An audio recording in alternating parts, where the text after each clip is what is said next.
Melbourne की सूरत-ए-हाल आपको दिखाते हैं कि वहां पर इस वक्त शायकीन क्या सोच रहे हैं, मौसम कैसा है, और अब ज़ाहिर है कि स्टेडियम में लोग पहुंचना शुरू हो गए हैं, तो वहां की जरा सूरत-ए-हाल दिखा देते हैं। बिल्कुल, हमारे साथ इस वक्त एजाज वसीम बाकरी मौजूद है मेलबर्न में, और पाकिस्तानी हाई कमिश्नर जाहिद हफीज भी उनके साथ हैं, एमसीजी के बाहर मौजूद हैं। तो जानते हैं कि वहां पर क्रिकेट लवर्स इस वक्त क्या एक्सप्रेशंस हैं उनके, क्या सेंटिमेंट है, क्या एक्सपेक्ट कर रहे हैं, एजाज बताइएगा। मैं एमसीजी क्रिकेट ग्राउंड के बाहर मौजूद हूँ। पाकिस्तान की क्रिकेट की तारीख का एक और बड़ा दिन, आज पाकिस्तान वर्ल्ड कप का फाइनल खेलने जा रहा है। बड़ी तादाद में जहां पाकिस्तान के फैंस पाकिस्तानी टीम को सपोर्ट करने आ रहे हैं, वहां ऑस्ट्रेलिया में पाकिस्तान के हाई कमिश्नर जाहिद हफीज भी अपनी फैमिली के हमरा पाकिस्तानी टीम को चेयर अप कर रहे हैं। इनसे बात करते हैं। जाहिद भाई, 30 साल पहले यहाँ से पाकिस्तान सुरखरू होकर ट्रॉफी लेके गया था। As a high commissioner of Pakistan to Australia, आपकी क्या जज्बात और क्या फीलिंग है? देखें, पाकिस्तानी कौम को मुबारकबाद देना चाहता हूँ। It's a matter of immense proud for us कि we have made it to the final, और हम बिल्कुल उम्मीद करते हैं जी इंशाल्लाह आज हमारी टीम जो है वो बेहतरीन खेल खेलेगी और इंशाल्लाह हम ट्रॉफी जीतने की कोशिश करेंगे। 19 अगर पाकिस्तान चैंपियन अल्लाह करे बन जाए तो मेलबर्न की सड़कों के ऊपर क्या सीन्स हम तवक्को कर सकते हैं? देयर बी ह्यूज सेलिब्रेशन जी। इस वक्त भी आप देख रहे हैं कि इट्स ऑल ग्रीन, यहाँ पे आपको हर तरफ पाकिस्तान के फ्लैग्स नजर आ रहे हैं। आपने पाकिस्तान के high commissioner to Australia Zahid Hafeez की गुफ्तगू सुनी है। बड़ी तादाद में पाकिस्तानी फैंस यहाँ पर मौजूद हैं एमसीजी में। अब क्योंकि बारिश के हवाले से बहुत सारी रूमर्स चल रही थी कि बारिश होने वाली है, वेदर अभी भी क्लियर नहीं है, लेकिन चांसेस यही हैं कि मैच अपने टाइम पे शुरू होगा और मैच अपने टाइम पे ही होगा। Thank you. मौसम बड़ा जबरदस्त है। एजाज वसीम बाकरी ने वहाँ की सिचुएशन हमें बताई है और पता चल रहा है कि फुल फेस्टिविटी है, माहौल बना हुआ है और कोशिश यही की जाएगी कि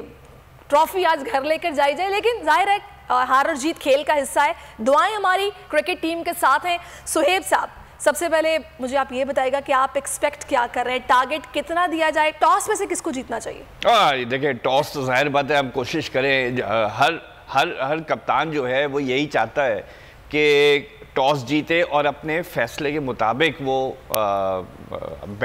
बैटिंग करे या बॉलिंग करे। आई थिंक आज बड़ा टफ डिसीजन होगा बाबर आजम के लिए अगर वो टॉस जीतता है, क्योंकि जो एक ट्रेडिशन चला है ऑस्ट्रेलिया में, स्पेशली इस वर्ल्ड कप में, वो ये है कि जो टीम भी टॉस जीत के जिसने पहले बल्लेबाजी की है उसकी जीत हुई है। लेकिन सेमीफाइनल्स में इसके बिल्कुल उल्टा हो गया है। पहले सेमीफाइनल में भी जो टीम जिसने चेस किया वो जीती, जो कि पाकिस्तान थी।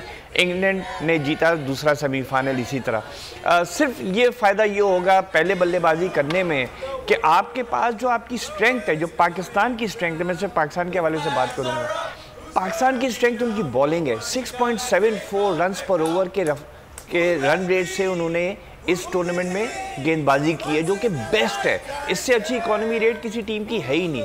आपकी जो स्ट्रेंथ है उसको आप रखें कि अगर प्रेशर पड़ जाए और आपने खाली 150 बनाए हो पहले, तो याद रहे इंग्लैंड जब पाकिस्तान आई थी सितंबर में, तो 2 दफ़ा ऐसा हुआ था कि पाकिस्तान ने उनको 150 के लगभग का टारगेट दिया था और दोनों दफ़ा पाकिस्तान की बॉलिंग ने उनको इंग्लैंड को पहुँचने नहीं दिया था। सो इसलिए आई थिंक अगर पाकिस्तान पहले बल्लेबाजी करती है, 160 भी कर दे, जो कि एमसीजी का एक एवरेज स्कोर है, which is a par score, जिस पे कहा जाता है कि प्रोबेबिलिटी बढ़ जाती है मैच जीतने की। तो अगर पाकिस्तान बल्लेबाज 160 कर ले, जो कि याद रहे 159 कर दिए तो उन्होंने इंडिया के खिलाफ, और वो 3 ओवर में 48 रन चाहिए था जब कोहली ने ज़बरदस्त बैटिंग करके जिताया था। हर दफ़ा नहीं होगा, हर दफ़ा कोहली नहीं होगा, हर दफ़ा ऐसे बल्लेबाजी नहीं होगी। I think win the toss, bat and then give your bowlers the power to hold back England's batting line. लेकिन सर साहब, चूंकि कंडीशंस थोड़ी मुख्तलिफ होंगी, ज़ाहिर है फोरकास्ट है, बारिश मुस्तकिल वहाँ पर हो रही थी, अभी रुकी है, लेकिन बादल भी हैं, हवा भी, तो लगता है इतना आसान होगा पिच पर? क्या उसके इफेक्ट होंगे मौसम के? देखिए, इंग्लैंड की एक बात है, अगर वो वुड खेलेंगे, उनके वुड खेलते हैं और उसके बाद वोक्स है। Woakes is the danger bowler here for Pakistan in seaming and swimming, seaming and swinging conditions. Wood जो है वो ज़रा सा पटकते हैं। एक और चीज़ है कि इंग्लैंड पाकिस्तान को शॉर्ट ऑफ लेंथ बॉलिंग कराएगा। मेलबर्न का जो ग्राउंड है उसमें जो स्क्वायर बाउंड्रीज हैं वो छोटी, वो लंबी हैं, और सामने वाली बाउंड्रीज जो हैं वो बड़ी हैं। इंग्लैंड को ये पता है कि पाकिस्तानी बल्लेबाज को आप जितना बाउंस करेंगे उतना मुश्किल होता है उनको खेलने के लिए। तो प्रॉब्ली अगर सीम एंड स्विंग कंडीशन भी हुई, लेकिन इंग्लैंड का जो बॉलिंग अटैक है, जो बॉलिंग प्लान होगा, वो हार्ड लेंथ पे होगा, शॉर्ट ओवर लेंथ, जहाँ पे इतना सीम और स्विंग की अपॉर्चुनिटी नहीं आती। आई थिंक पाकिस्तान अगर पहले बल्लेबाजी करेगा, they will try and get Pakistani batsman to hook cut और वहां पे उन्होंने अपने प्लेयर खड़े किए होंगे, तो I think Pakistan should still bat first. अच्छा, वैसे मुझे ये लगता है कि शायद दोनों टीम्स अगर टॉस जीतती हैं तो कोशिश दोनों की होगी कि पहले हम बॉलिंग चूज करें और चेस किया। एब्सोल्युटली, ये हो सकता है, व्हाई नॉट, स्पेशली अगर सीमिंग कंडीशन हो। लेकिन देखें, अगर ये ओडीआई मैच भी होता, टेस्ट मैच तो डेफिनेटली, अगर ओडीआई मैच भी होता तो आप इस तरह सोचते। ये 1.5 घंटे 1-1.25 घंटे की बल्लेबाजी है और गेंद जो है वो इतनी पुरानी नहीं होती कि कल को एक तरफ से स्क्रैच हो जाए और रिवर्स स्विंग शुरू हो जाए। इसलिए आई फील कि आप पहले बल्लेबाजी करें, पुट अप अ टारगेट। आपका ये सजेशन है कि पहले बल्लेबाजी को चूज किया जाए तो बेहतर होगा।